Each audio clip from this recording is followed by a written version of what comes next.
princesa que despierta después del beso sagrado de sus papás, que cual príncipe impaciente han querido levantarte más temprano en este día, seguros del disfrute que sentirás en esta jornada más que especial. Tatiana, senderos de rosas crecerán a tus pies, y tú como joven mujer florecerás colmada de cariños y mimos. Sé jovial, amiga, sé vivaracha, atenta a los elogios de aquellos que quisieran apoderarse de tu inocencia.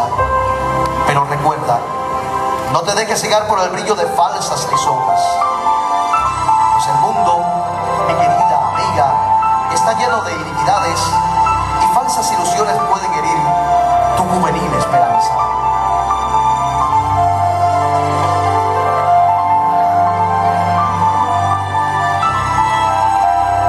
Querida princesa, cuando aparentes quimeras lleguen a tu corazón y te sientas perdida en el camino de la vida, ten presente que no existe en esta una amiga más fiel que mamá. Es ella quien nunca te engañará, es ella quien nunca se cansará, es ella quien jamás, Tatiana,